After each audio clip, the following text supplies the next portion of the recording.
스파냐 3장 9절 보겠습니다.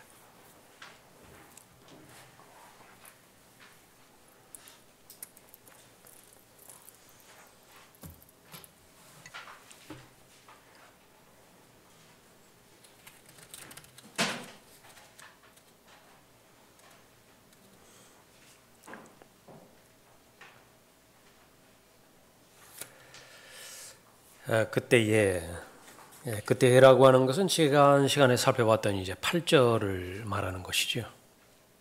모든 이방인들에 대해서 하나님께서 심판하시고요. 그때에 내가 백성에게 순수한 언어를 돌려주리니 그들이 모두 주의 이름을 부르며 한 마음으로 그를 섬길 것임이라. 자, 9절에 보면 순수한 언어를 돌려준다라고 하는 말이 있지요. 이것은 너무 복된 말입니다. 회복의 말이지요. 또 그들이 모두 주의 이름을 부른다. 회복의 증거들이죠. 또 그들이 모두 주의 이름을 부르며 한 마음으로 그를 섬길 것입니다. 본래의 그 의도와 관계를 여기서 확인해 볼 수 있지요. 자, 그런 면에서 9절은 아주 분명하게 이 스파냐 전체에서 크게 둘로 나누어지는 구절입니다. 1장부터 3장 8절까지가요. 심판에 관련된 내용이고 부정적인 내용이겠죠.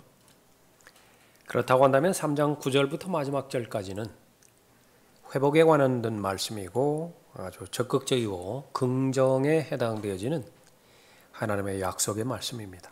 모든 선지서들이 그렇게 이루어졌습니다만은 특히 이 하박국과 비교해 볼 때는 하박국은 2절, 3절밖에 없거든요. 이 긍정적인 부분이. 그리고 온통 다 부정적입니다. 다. 그러한 면에서 이제 스파냐는 3장 9절부터 마지막 절까지 꽤 여러 분량이 되죠. 20절까지니까. 이 부분이 긍정적인 그런 그 부분입니다. 그래서 이스라엘의 회복을 다루고 있는데 제일 먼저 오늘 다룰 수 있는 부분들은 이제 언어가 회복이 되어지는데요. 순수한 언어라 그렇게 말하고 있습니다. 자, 그때에 내가 백성에게 순수한 언어를 돌려주리니 여기서 이제 백성이라고 하는 말과 순수한 언어 이 두 부분을 우리가 살펴보는데 이 백성이라고 하는 말이 나오기까지 2억의 유엔의 군대를 아마겟돈에서 쓸어버리신 장면이 먼저 있는 사건입니다. 요한계시록 9장 16절에서 기병대의 수가 2억이다 그랬죠. 또 계시록 16장 12절 이후에서 그 장소가 유프라테스 강이라 그랬습니다. 강이 말라버려서 동방의 왕들의 길이 예비되었는데요. 어느 곳으로 가느냐 그러면 히브리어로 아마겟돈이라고 하는 곳으로 이렇게 모이는 것입니다. 이것이 하나님의 의도였죠. 모으는 곳이 하나님의 의도였습니다. 또 요한계시록 19장 19절 이후에서 바로 전쟁이라 그랬습니다. 누구와 전쟁을 하는 것이냐? 그러면 사탄과 사탄의 군대들 그리고 하나님과 하나님의 군대들 싸우기 위해서 한 곳으로 모이는 것입니다. 자, 그것이 이제 다 끝났어요. 하루도 걸리지 않죠. 그 전쟁은.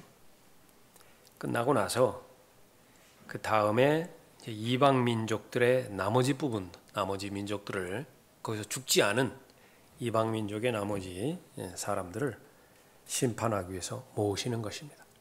그것이 마태복음 25장 31절 이후에 나와 있는 민족들의 심판이죠. 양의 민족이냐, 염소의 민족이냐 그렇게 구분하는 것입니다. 근데 이제 여기에 양의 민족에 속한 그런 사람들, 양의 민족이라 그렇게 말했을 때 국가 단위로, 민족 단위로 그렇게 걸러지는 것이 아니라 그것은 철저하게 개인적입니다. 그것을 민족이라고 그렇게 말을 했을 뿐이죠. 그래서 여기에서 양의 민족에 해당되는 사람을 백성이라 그렇게 말하고 있습니다. 그죠? 다시 보십시오. 9절에 그때에 내가 백성에게, 그러니까 여기 백성입니다. 넓은 의미의 백성이죠. 구원에 해당되어지는 백성. 예. 그때 내가 백성에게 순수한 언어를 돌려주리니 그랬습니다. 예, 그 순수한 언어. 성경 전체적인 관점에서 보면 언어의 혼잡 사건이 있었던 바벨탑 사건 이전의 언어, 그때는 언어가 하나밖에 없었어요. 그때의 언어의 상태로 되돌아가는 것을 말하는 것입니다. 창세기 11장 1절에서 온 땅에 하나의 언어와 하나의 말만 있더라 그랬습니다. 그래서 그 언어는 결론적으로 말하면 히브리어입니다. 히브리어는 하늘에서도 사용되어지는 언어입니다. 그래서 이 사실에 대해서 전혀 관계없는, 특히 은사주의자들이 무슨 방언을 말할 때 무슨 하늘의 언어로 말한다 그렇게 말하고 있는데 그것은 무지의 소산입니다. 요한계시록 19장 3절에 보면 또 그들이 다시 말하기를 할렐루야라고 하니 여기서 말하는 그 부분들은 그냥 할렐루야, 우리가 사용하는 말인지 할렐루야니까 할렐루야. 그래서 알파벳 A로 시작되어지는 할렐루야, H로 시작되어지는 할렐루야 다 같은 말입니다. 이것은 마치 예수, 우리 말에서는 예수님 그러죠. 또 영어권에서는 그 Jesus 그렇게 그 말하죠. 그런 차이인 것입니다. 그런데 그 말해지는 위치가 하늘입니다.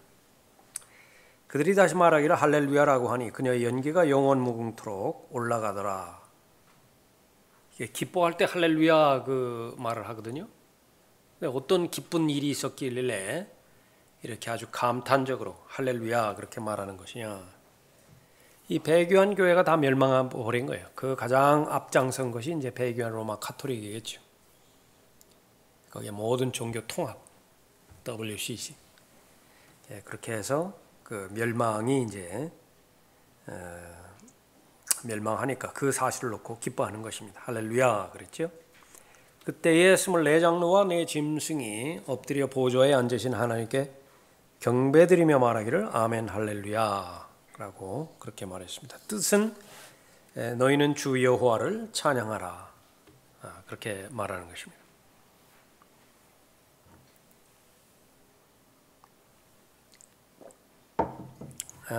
다마스커스에서 예수님께서 바울을 만났을 때 바울이 사도행전 26장에서 간증을 하죠.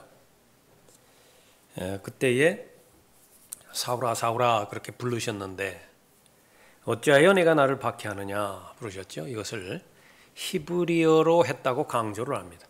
히브리어로 말씀을 하셨다.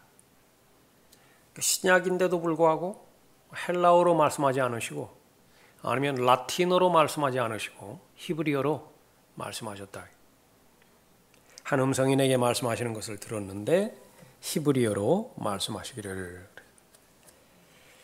그래서 히브리어 3장 9절 본문에서는 순수한 언어라 그렇게 말하고 있습니다.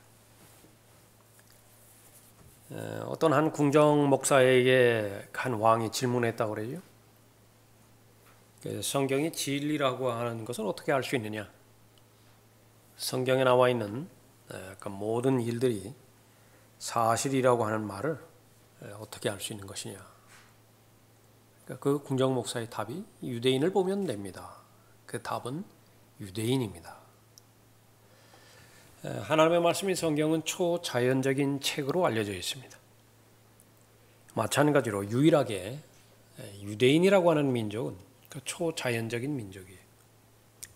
그런데 유대인이 초자연적인 민족이라고 하는 것은 무슨 의미냐?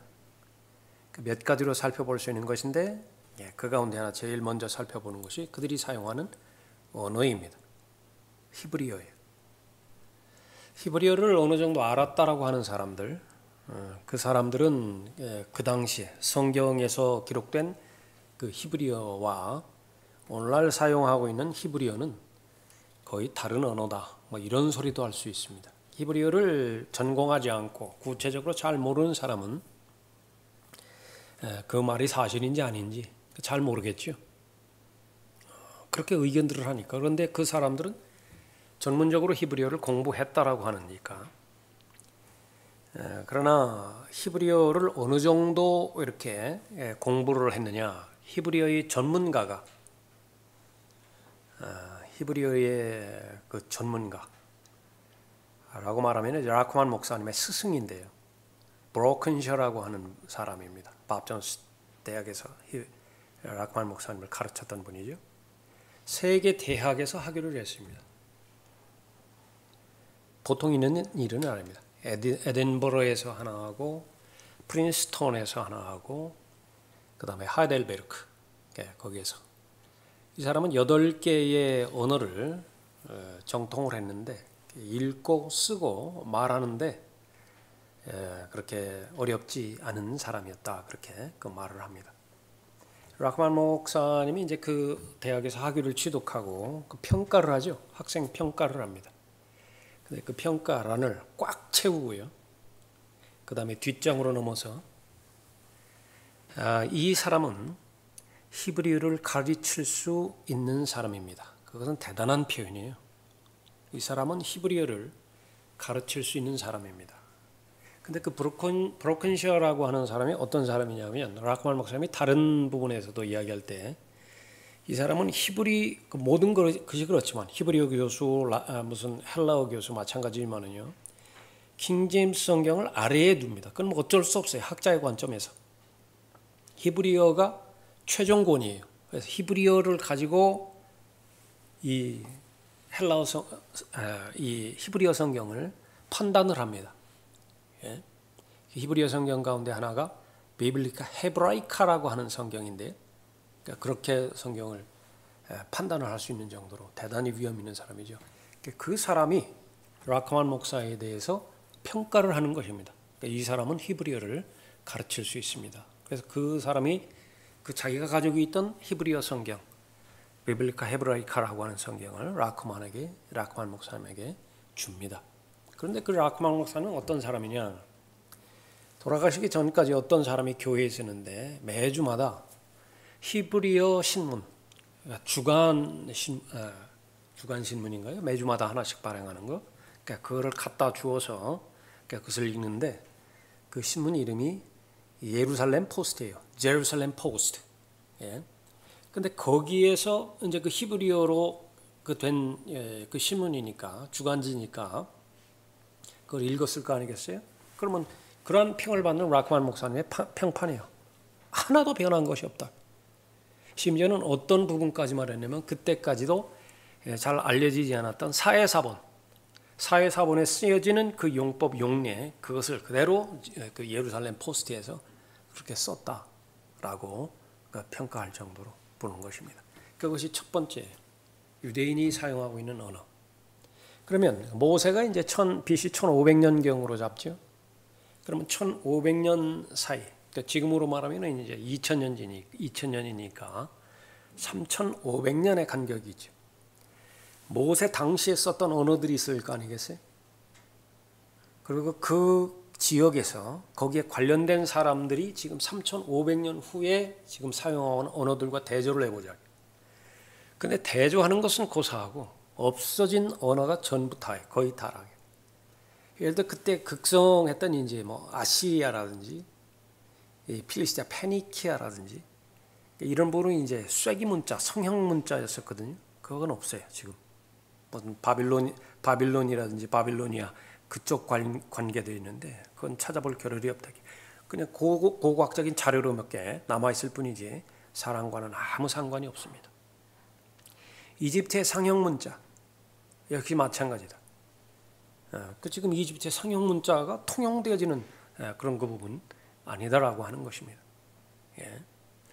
그렇다고 한다면 그때 이제 그 세계적으로 유명한 그 언어 가운데 라틴어는 그럼 어떻게 된 것이냐? 그 라틴어도 마찬가지예요. 라틴어도 지금 뭐 간혹적으로 종교적인 특성상을 나타내는 그런 표현으로 로마 카톨릭에서 사제들이라든지 미사 때에 그냥 몇 마디 라틴어로 하는데 문제는 그거 가지고 대화는 불가능하다고 말해요. 라틴어를 가지고 서로 대화하는 그 부분. 헬라어는 어떠냐? 헬라어도 마찬가지입니다. 그 헬라어도 똑같은 헬라어라 하더라도 무슨 소크라테스라든지 그 플라톤이라든지 그런 시대 때 썼던 그 헬라어는 완전히 다른 언어가 그렇게 되어져 버린 것이죠. 그러면 영어는 어떻습니까? 그러니까 영어도 마찬가지입니다. AD 600년경에 썼던 언어, 그것을 Old English라고 하는데, 그때는 물론이고 이 성경 번역, 그 틴데일 이전에, 틴데일이 최초로 이제 그 틴데일 성경에서 신약 성경을 번역했는데, 위클리프는 신구약 성경 전체를 번역했습니다. 그때의 그 번역된, 그러니까 그 킹제임스 성경 계열에서 번역을 했죠. 못 알아봐요. 못 알아본다. 1500년경에 와서 윌리엄 틴데일이 신약을 그 영어로 번역을 했는데, 그 번역한 그 시점부터도 그 언어는 계속해서 바뀌어져 오고 있는 것이죠. 그것을 현대 영어라 그럽니다. 그래서 중세 영어, 고대 영어, 그러니까 마찬가지라. 근데 지금 이제 영어 킹제임스 성경이 이제 그 영어로 그렇게 되어 있는 것이죠. 그러면 지금은 모든 세계 공용 언어니까 그것은 하나님의 섭리입니다. 하나님께서는 히브리어를 사용하셨고 헬라어를 사용하셨고 그 다음에 이 마지막 날들에는 영어를 사용하고 계시는 것이. 그래서 이 영어 성경을 토대로 해서 많은 이방 민족들에게 우선적으로 보급이 되어지죠. 그래서 그 영어 킹제임스 성경이 최소한 800개 이상의 다른 언어로 번역이 돼서 각 고유의 그 언어로 그렇게 사용되고 있죠. 그러니까 그 가운데 하나가 이제 한글로 번역된 한글 킹제임스 성경이에요. 그래서 한글 킹제임스 성경과 또 영어 성경, 이것은 한글을 모국어로 사용하는 사람들에게는 한글 킹제임스 성경이 이제 최종 권위가 되는 것이고요. 영어 성경은 참조 성경이 되어지는 것이죠. 약간 마찬가지로 이제 그런 부분으로 잘 확대되고 그렇게 왔는데, 그런데 이제 예수 그리스도께서 재림하시고 다윗의 보좌에 앉으셔서, 다윗의 보좌가 이제 주의 보좌가 되겠죠. 그렇게 됐을 때에 그러면 이렇게 혁혁한 공헌을 이루었던 영어를 예수님께서 사용하실 것이냐? 아니라 그 말이에요. 그때가 되어지면 히브리어로 돌아가는 것입니다. 히브리 성경으로 돌아간다.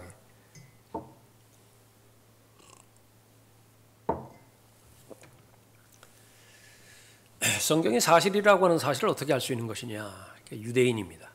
유대인이 사용하는 언어, 그것이 BC 1500년경에 모세가 사용할 때의 그 언어나 지금 사용하는 그 언어나 공통적으로 그렇게 사용하고 있는 것인데 유일무이한 거예요.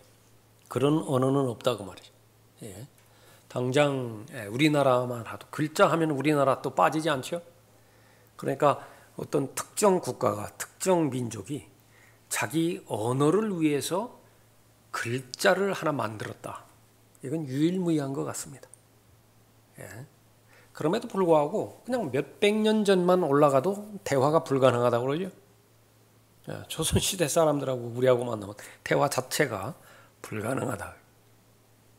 심지어는 오늘날 살고 있는 이 부분에도 뭐 제주도 방언 알아듣는 사람 그렇게 별로 없다라고, 고유의 방언으로 말하면, 사투리로 말하면 그렇다고 그렇게 하지 않습니까?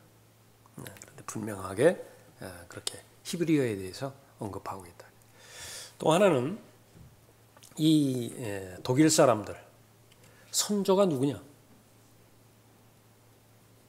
그런 질문 자체가 우매하죠. 프랑스 사람을 제일 어떤 사람이 프랑스 민족의 시작이에요. 시조가 된 것이냐? 한민족은 시조가 누구예요? 그런 면에서 아주 유일한 민족 같아요. 단군이잖아요, 단군. 곰하고 어쩌고저쩌고 해서 그렇게 나타난 그 부분. 그러나 유대인만큼은요, 너무나 분명합니다. 시조가 있어요, 시조가. 아브라함과 이삭과 야곱. 세 세대에 걸쳐서 히브리 민족이, 유대 민족이 그렇게 형성이 되어진 것이죠. 이제 대환란 때에 넘어가면 이 에스겔 37장에서 우리가 살펴봤던 것처럼 지금까지 10지파 잃어버렸죠. 잃어버린 10지파라고 한다. 밑에 있는 2지파도 그 지금 구분이 안 된다. 그러나 성전 Temple Institute 성전 연구소라고 그랬습니까? 거기에서 계속해서 이렇게 준비하고 해서 레위 지파 다 찾아냈고요. 그 다음에 붉은색 암송아지 이 부분도 배양을 해가지고서 나온 부분이죠. 그렇게 해서 세웠다고 해서 세운 대환란 때의 성전이라고 해서 하나님께서 받으시는 성전은 아니에요. 그건 적그리스도의 성전입니다. 그러나 그런 과정 가운데 있다 그 말이죠. 그러나 예수 그리스도께서 재림하실 때에 그것은 에스겔 37장에 있는 무덤에 있는 이 이방인의 무덤이죠. 거기에 있던 이스라엘 민족이 10지파, 12지파 물론이고요. 다 부활해서 이제는 더 이상 나누어지지 않죠. 한 민족으로 유다 집과 이스라엘 집이 하나가 되어지는 것입니다. 그렇게 해서 부활하는 것입니다. 민족 자체가 그렇다고요. 또 이스라엘 민족 그렇게 불타는 가시덤불로 상징되어지는 민족인데 아무리 극심한 그런 박해를 가한다 하더라도 그 세계적으로 국가적으로 완전히 그 인류의 씨를 마르고자 하는 그 계획들이 펼쳐졌는데 이것은 실상은 창세기 3장부터 시작됩니다. 뱀의 씨와 또 여자의 씨 사이에 전쟁이 선포되는 이유로 계속해서 그것을 죽이려고 했던 것이죠. 그래서 그 배경 하에서 아벨이 죽은 거예요.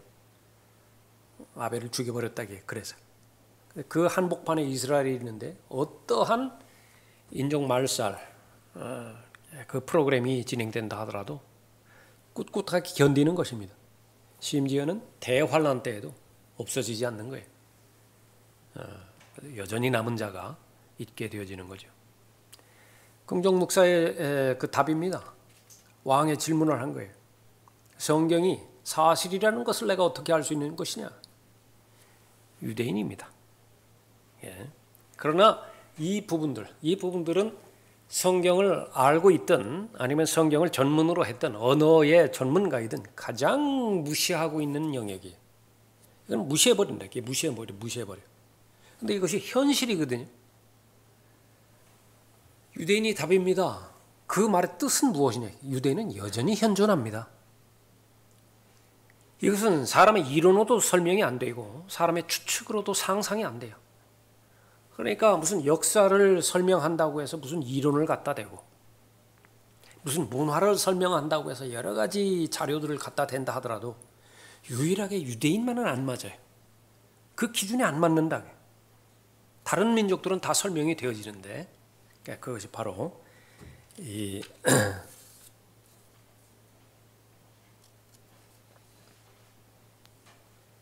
그러니까 유대인이 답이라고 하는 그 말을 보는 것입니다.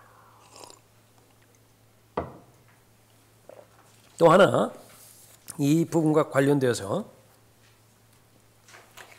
성경을 사랑하는 히브리어가 구약이 이제 그 히브리어로 되어 있죠. 그 히브리어에 대한 지식과 또 이 원어죠. 원어에 대한 지식 그것과 이 성경을 사랑하는 것과 그 부분을 명확하게 알아야 됩니다. 그런데 그 부분에 혼란을 가져오면 나쁜 의미에서 성경 숭배자가 돼요.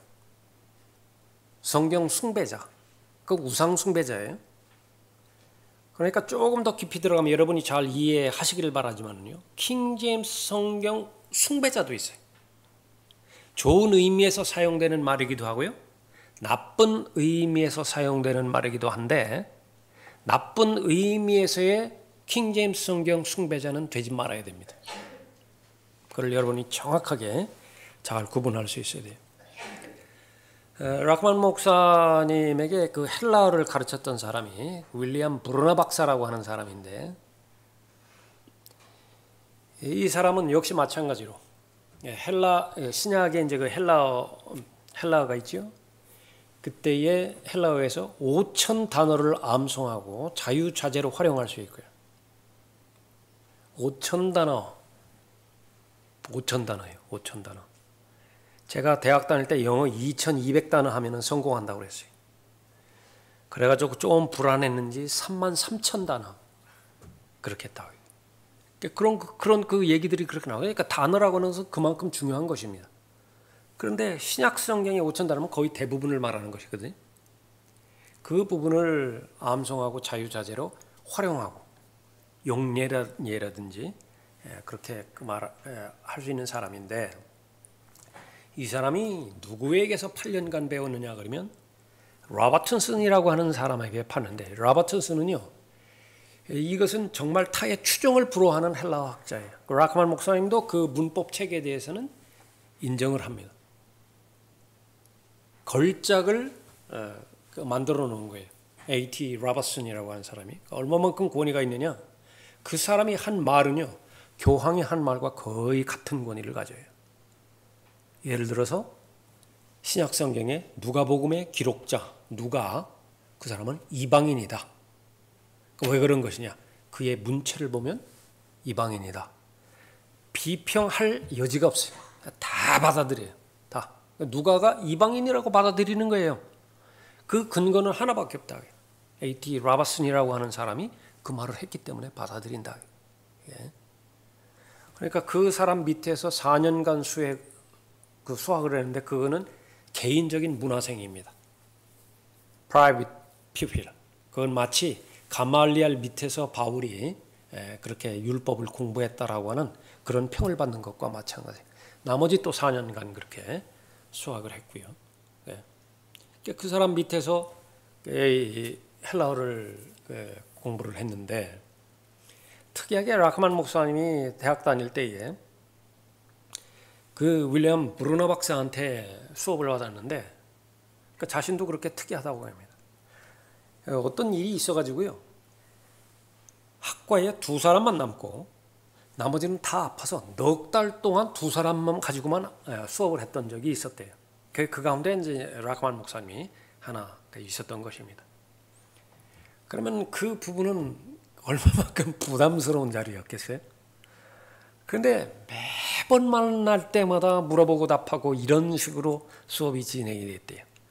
퀴즈하고 답하고 퀴즈하고 답하고.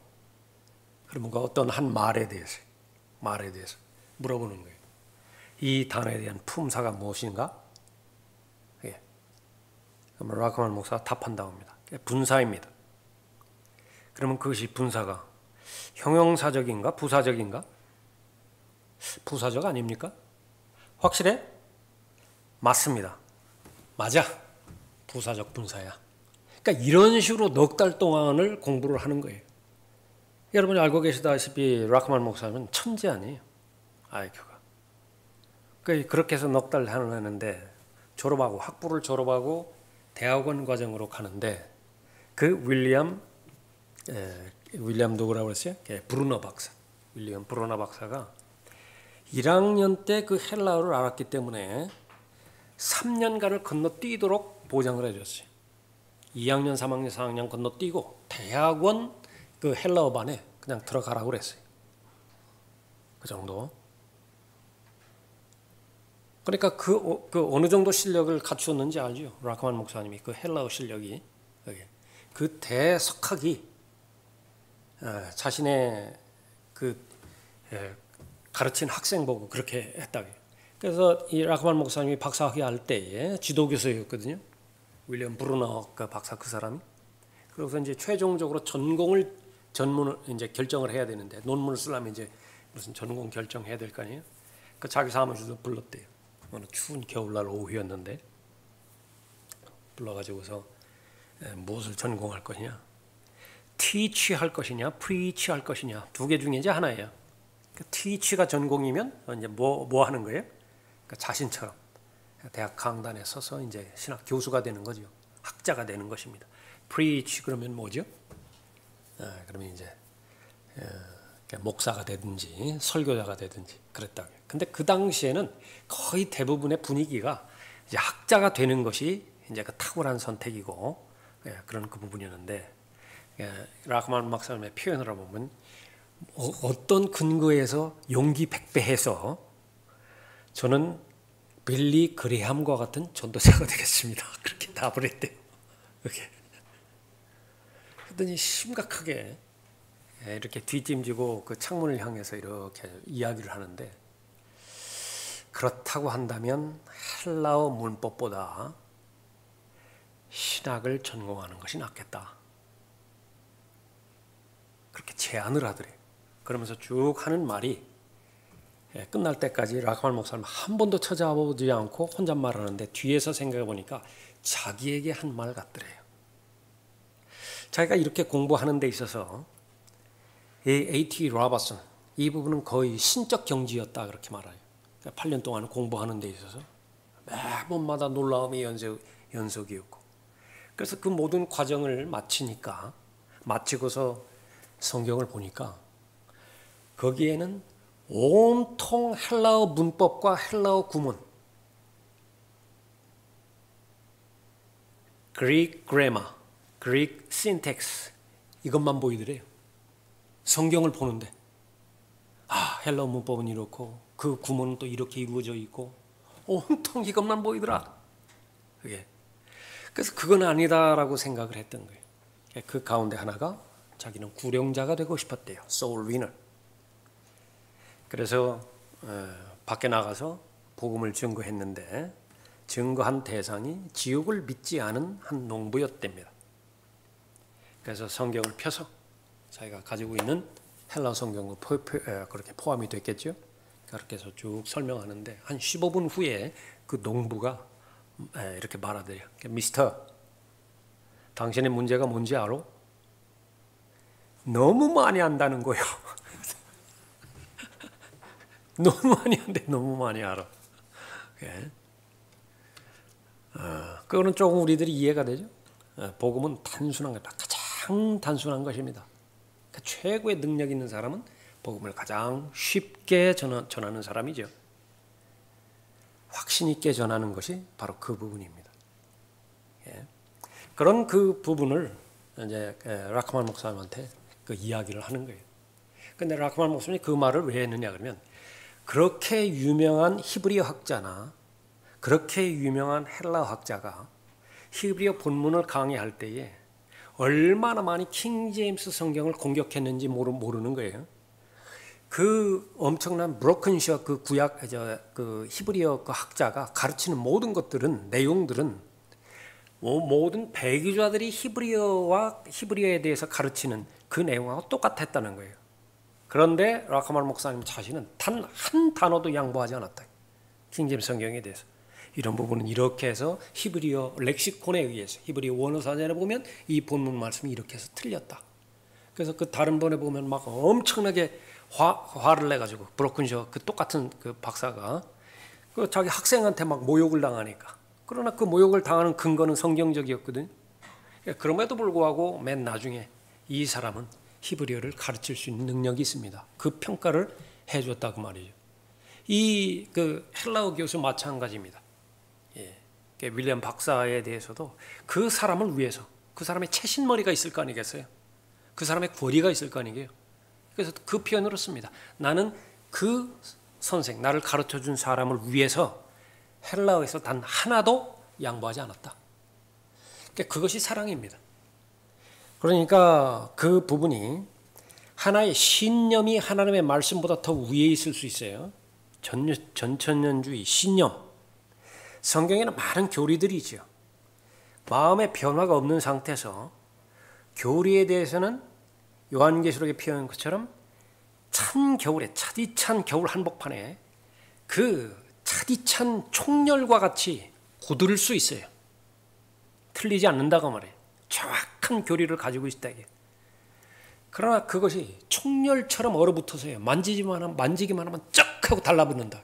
여기는 생명이 없어요. 온기가 없어요. 열정과 또 의욕이 없는 거예요. 그 부분을 명확하게 구분을 할 수 있어야 됩니다. 그래서 우리는 진리의 지식에 이르러야 되지만 그 진리는 반드시 살아있는 진리이고 또 인격적 진리예요. 그래서 우리는 은혜 아래서 자라가야 되고요. 성경에서 요구하는 것은 두 번째는 주 예수 그리스도를 아는 지식 안에서 자라가야 되는데, 순서는 반드시 은혜 아래서 먼저 자라가야 됩니다. 은혜 아래서 풍성한 은혜 가운데 있고요. 그 가운데서 하는데, 나는 영어 잘 모른다고 해요. 사실대로 말하면 영어 봐도 그게 뭐가 뭔지 모르겠고, 그게 영어 잘하는 사람도요, 그 영어 성경 딱 갖다 주면은 그게 무슨 말인지 몰라요. 그거 잘. 근데 나 한글은 알잖아요. 감사하게도 한글 킹제임스 성경이 우리 모국어로 된 성경으로 번역해 줬잖아요. 사랑하면 돼요. 사랑하면 된다. 설령 좀 부족한 부분이 없지 않을까? 그 부분들은 충분히 하나님의 인도하신 가운데서 다 극복해 나갈 수 있습니다. 거기에 영어까지 했다. 그럼 더 좋아요. 영어를 공부하세요. 근데 또 욕심이 있어서 그 헬라어라든지 히브리어라든지 관심이 있어서 그렇다게. 그 더 공부하면 더 좋다게. 그러나 분명하게 그 순서가요 바뀌어지면 안 돼요. 그러나 그 헬라어 전문가라든지 히브리어 전문가 라흐만 목사님 그렇게 이렇게 거명했던 그 사람들은 완전히 바뀌어져 버린 거예요. 라흐만 목사님 같은 경우에는 히브리어 전문가라, 헬라어 전문가라. 그럼에도 불구하고 계속 구령자로 남을 수 있고 혼들을 사랑하는 열정적인 설교자로 남을 수 있고 또 이 전도자로서 일생을 하나님 앞에 드릴 수 있던 비결은 무엇이냐? 절대로 순서 안 바꿨다. 히브리어하고 영어 킹제임스 성경, 헬라어하고 영어 킹제임스 성경 안 바꾼 거예요. 성경에 대한 사랑이 바로 그 부분이다. 그래서 내가 한글만 안다. 충분해요. 사랑하면 돼. 사랑하면 된다. 찬송도 마찬가지죠. 여기서 우리가 찬송 인도자 여기서 인도하자는 부분이다. 우리는 그 사람의 간증을 알아요. 그 사람의 믿음의 실체를 알아요. 조금 실례일지는 모르지만 우리 손형제 제가 찬송 인도할 때 겸손한 마음에서 그러는데 악보를 못 본다고 혹시 저한테 말하셨어요? 그러셨다. 그런데 어느 찬송 인도자보다도 복돼요. 수요일날 찬송이. 안 그렇습니까? 나 그게 놀랬다고요. 악보를 이렇게 잘 모르시는데 그렇게 찬송을 사랑하고 여기 그 나와 있는 어디예요? 여러분 그 유튜브에 그 회중 찬송 있잖아요.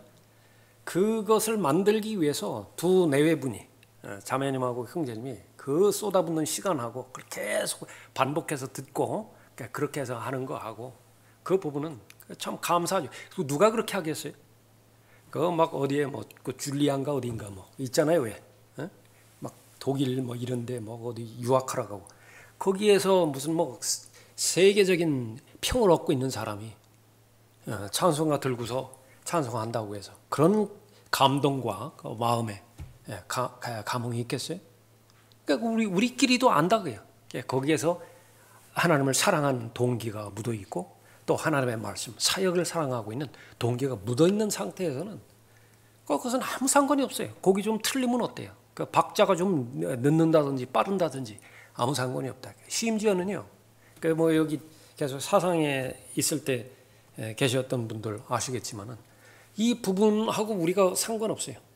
연주라든지 이번에는 얼마나 복 받은지 몰라요.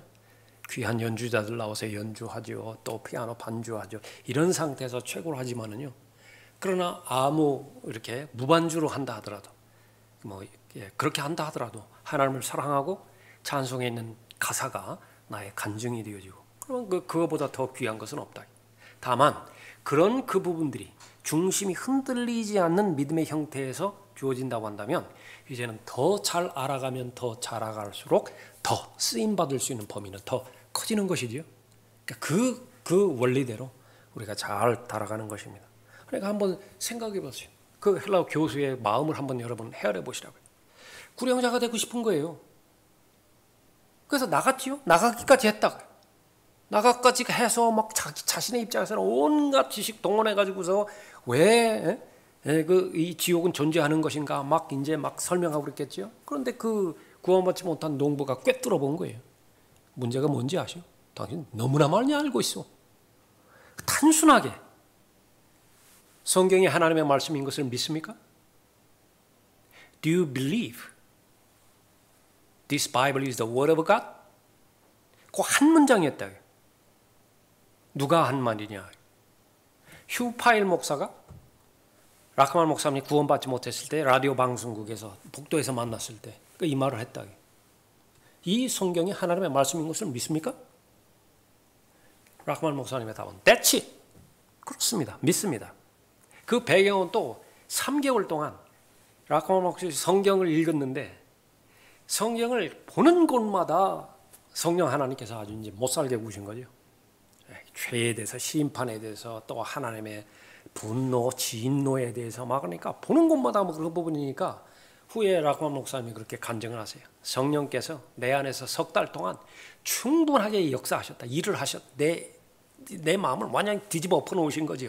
그래서 한마디만 성경과 관련된 부분을 내가 듣는다 하더라도 그건 100% 동의하게 돼 있어요. 그 다음에 예수 그리스도 알기 원하느냐고. 예수 그리스도 알기 원한다고. 거기서 영접하고 구원받았다.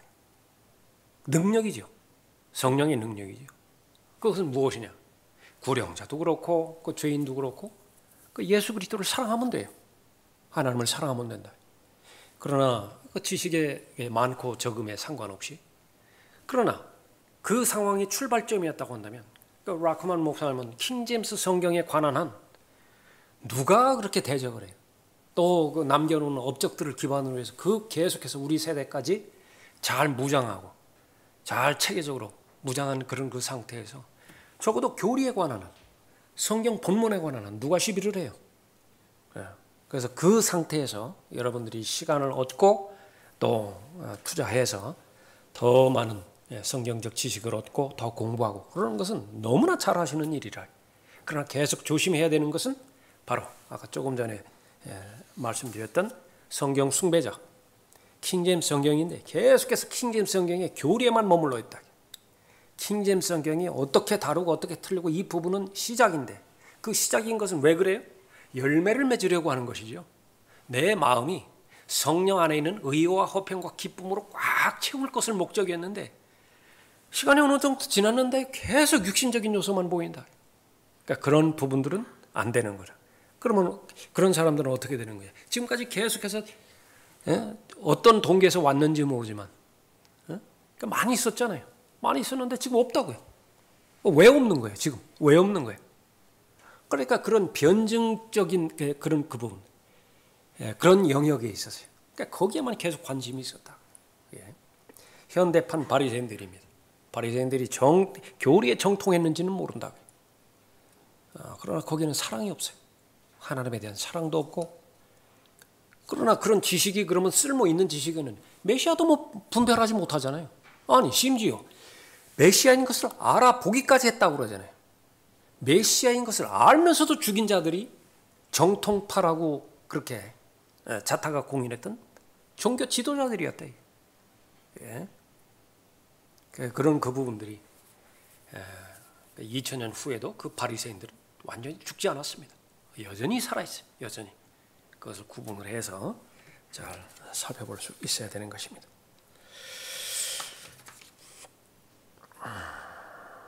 자, 다시 본문으로 와서 그들이 모두 주의 이름을 부르며 라고 그랬죠.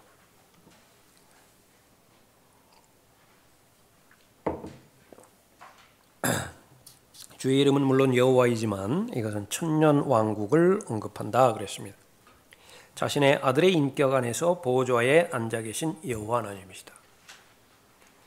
빌립보서 2장에서 사람으로 오셨죠. 예수 그리스도세요.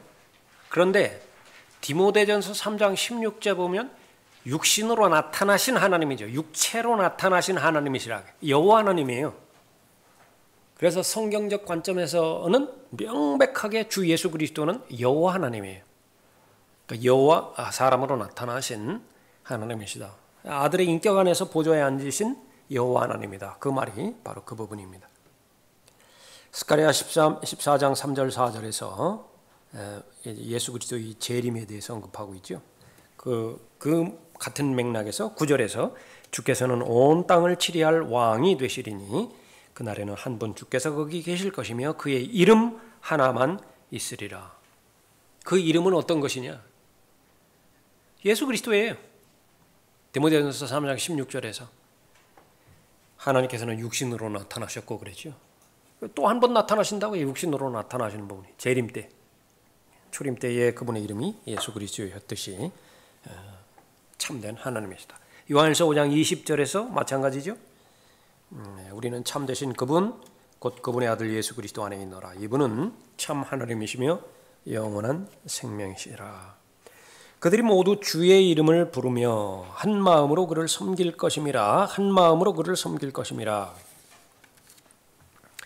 두 가지 적용을 봅니다. 하나는 실제적인 적용입니다. 영적인 적용이죠. 신약의 구원에 적용될 수 있습니다. 바울이 로마서 9장 25절에서 또 10장 13절에서 인용했던 구절입니다.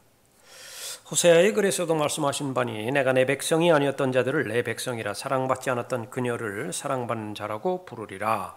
그 맥락의 연장선에서 누구든지 주의 이름을 부르는 자는 구원을 받으리라. 이것이 영적으로 적용되어지는 부분이고요.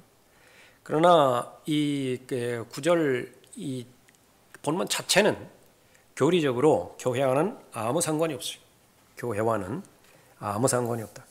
그러나 본문은 교리적으로 그리스도 몸 안에 있는 이방인들과 전혀 상관이 없다. 결론적으로는 하나님께서 이방인을 부르시는데 두 번 부르십니다.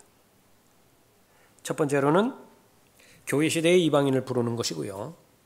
또 하나는 천년 왕국 때의 이방인을 부르는 것입니다. 교회 시대에 부르는 부분에 대해서는 사도행전 15장 14절부터 16절까지 나와 있고요. 그 다음에 천년 왕국에서 이방인을 부르는 부분에 대해서는 아모스 9장 11절에 나와 있죠. 아모스 9장 보십시오. 이 일 후에 내가 다시 돌아와서 쓰러진 다윗의 장막을 다시 세울 것이며 또 거기에 파괴된 것들을 다시 세워 일으키리라.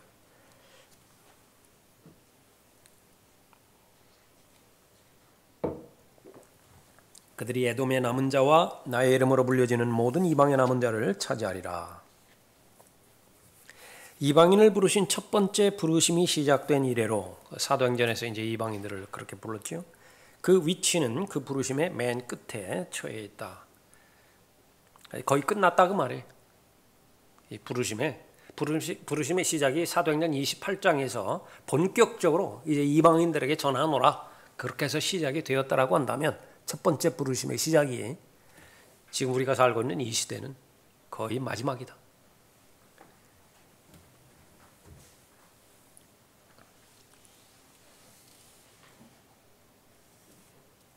오늘날 죄인이 구원받았을 때 그는 영적으로 한 몸 안에 넣어진 것이다. 그러나 그 몸은 구약의 율법이나 안식일을 통해 들어갈 수 있는 몸이 아니다. 그래서 그리스도의 몸은 그 신비죠. 거기 건너뛰어서 이사야 56장 거기 보십시오. 이사야 56장 6절부터 8절까지 나와 있는 구절이죠.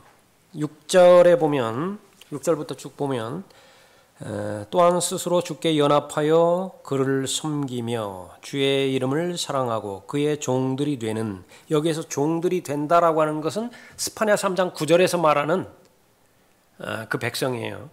종들이, 이방인들이 많다. 타국인들의 아들들이니, 이방인이죠. 곧 안식일을 더럽히지 않고 지키며, 그리스도인과는 전혀 무관해요. 이 안식일을 지킨다라고 하는 것은 나의 언약을 붙잡는 모든 자들을 내가 나의 거룩한 산으로, 시편 2편 6절에 나와 있는 그 장소입니다. 통치하는 장소인 시온산이에요. 교회와 상관없어요. 인도하여 기도하는 나의 집으로 그들을, 역시 마찬가지로 이방인들입니다. 그 6절에 나와 있는 이방인들을 나의 집에서 그들을 즐겁게 해줄 것이며 그들의 번제들과 희생제들도 나의 제단 위에 받아들이리니. 근본주의자들은 이 부분을 모르는 거예요. 천년 왕국 때에 이 번제들이 드려지는데 이방인들과 관계가 있어요. 그러니까 이 부분을 이해하지 못하기 때문에 다 영적으로 다 건너뛰어버린 것이죠. 이는 나의 집이 모든 백성에게 기도하는 집이라. 그런데 예수님께서 이 사복음서에서 마가복음 11장 같은 경우에서 이 기도하는 집을 이 말씀들이 모든 민족들이라 그렇게 말합니다. 네이션즈, 그때의 그러니까 이방인들을 말하는 거예요. 모든 민족들에게서 기도하는 집이라 그렇게 말하면 거기 이방인들이 포함이 되어지는 것입니다. 이는 나의 집이 모든 백성에게 기도하는 집이라 그 불릴 것임이라. 이스라엘의 쫓겨난 자들을 모으시는 주 하나님이 말하노라. 그에게 모인 사람들 외에도 이스라엘의 쫓겨난 자들을 모으시는 재림이죠. 주 하나님이 말하노라. 그에게 모인 사람들 외에도 내가 다른 사람들을 그에게 모으리라. 모인 사람들 외에 다른 사람들이 또 등장하죠. 누군가 천년왕국 동안에 두 번째로 이방인들을 모으시는데 그 이방인들을 그렇게 모은다라고 하는 것입니다. 어떤 면에서 교회 시대와 관계가 있는 것이냐? 아무 관계도 없어요. 아무리 찾아볼래야 교회 시대와는 아무런 관계가 없다 그 말이죠. 그리스도인의 희생제물은 십자가에서 드려지신 예수 그리스도의 효과적인 희생제물 하나뿐이다. 히브리서 10장 8절부터 12절까지죠. 그러나 예수 그리스도께서 재림 때 돌아오시면 성전은 재건되고 천년왕국 성전이죠. 제단 위에 바쳐지는 희생제물들은 다시 제정된다. 어디에 나와 있는가? 대표적으로 에스겔 41장부터 46장까지 그렇게 나와 있는 부분이죠. 역대기야 29장, 이사야 60장, 또 신약에서는 골로새서 2장 16절, 17절 모두가 다 천년 왕국과 관련이 있는 부분입니다. 그래서 이 골로새서 2장 16절만 그렇게 살펴보면 그러나 음식으로나 마시는 것으로나 거룩한 날이나 새 달이나 안식일들에 관해서는 아무도 너희를 판단하지 못하게 하라. 다 없어져 버리고 완전히 폐기되었다라고 하는 말이 아니라 그 다음에 뭐라고 그랬어요? 이런 것들은 다가올 것들의 그림자라고 그랬죠. 다가올 것들, 천년 왕국입니다. 재림입니다. 그 가운데 회복되어지는 이방인들의 모임이 있다고요. 그래서 이 제물들, 여기서 계속 이렇게 지켜지는 것들, 그런 것들, 그것은 민족들을 위한 피의 속죄 제물, 이 부분과 관계가 있는데 너무 어려운 교리이다 보니까. 그러나 문자적으로만 받아들이면 어려운 교리가 아니에요, 절대로. 일단 이 사람들이 신념을 심어놨다고요. 어떤 신념이냐? 구약에서의 구원이나 신약에서의 구원이나 똑같아. 십자가로 보고 다 구원받는다. 로마 카톨릭의 그 가르침을 여과 없이 받아들인 것이죠. 하나님께서는 유대인들이 십자가에서 예수 그리스도 자신들의 메시아를 매달아 죽여버렸을 때 하나님께서는 유대인들을 끝내버리셨다. 그리고 그 유대인들에 대한 약속은 교회에 다 넘기셨다. 근데 그 교회의 정통은 카톨릭이다. 이 부분에 그냥 여과 없이 다 받아들인 거예요. 그것이 바로 비극이었죠. 자, 오늘은 9절을 살펴봤습니다.